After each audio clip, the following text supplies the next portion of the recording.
સંસદ મંત્રી સ્મૃતિ ઈરાનીએ આમ આદમી પાર્ટી પર ગંભીર આરોપ લગાવ્યા। દિલ્હીમાં બાંગ્લાદેશી અવૈધ ઉપસ્થિતિઓને વસવાટ કરવા માટે મદદ કરવાના આરોપ લગાવી રહી છે। એક પ્રેસ કોન્ફરન્સ દરમિયાન ઈરાનીએ જણાવ્યું હતું કે આપ આ ઇમિગ્રેન્ટ્સ સાથે મળીને દેશની રાજધાનીમાં તેમના વસવાટ માટે મદદ કરી રહી છે।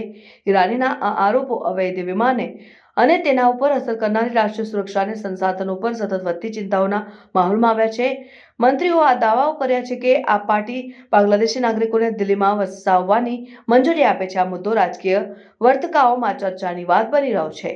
તો તે આ કહેનાર હતી કે આ બાંગ્લાદેશી ઘૂસપેઠીઓ સાથે છે અને ઈરાનીએ જણાવ્યું કે આ મુદ્દો બહુ સમયથી અવગણવામાં આવ્યો છે અને હવે તેને પ્રકાશમાં લાવવાનો સમય આવી ગયો છે। તેમણે ભાર આપીને કહ્યું કે આવી ક્રિયાઓ ભારતના સામાજિક રાજકીય તંત્ર માટે હાનિકારક છે અને રાષ્ટ્રીય સુરક્ષા માટે ખતરો છે।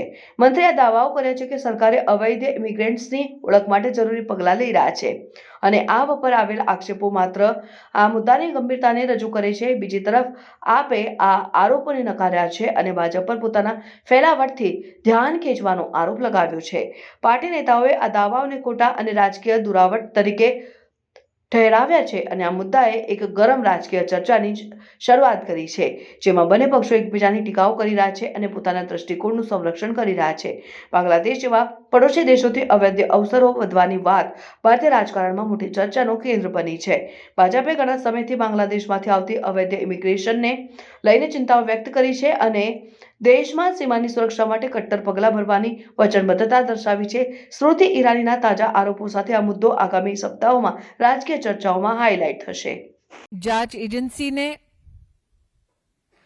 आम आदमी पार्टी के विधायक और उनके कार्यालय में जिस स्टाफ मेंबर ने फर्जी आधार कार्ड और अंततः वोटर कार्ड बनाने में इस साजिश में अपना योगदान दिया, उनसे पूछताछ करने के लिए दो नोटिसेस जारी किए जो इस फर्जीवाड़ में शामिल हैं।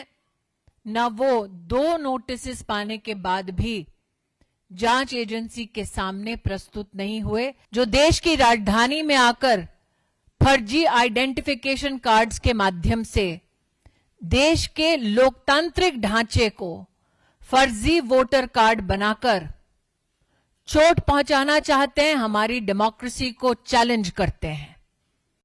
आम आदमी पार्टी का ये षड्यंत्र देश के सामने जब से उजागर हुआ है, देश और विशेषतः दिल्ली के नागरिक अब जवाब मांगते हैं कि क्यों आम आदमी पार्टी दिल्ली के आम नागरिक के साथ नहीं बल्कि बांग्लादेशी घुसपैठियों के संग खड़ा हुआ है।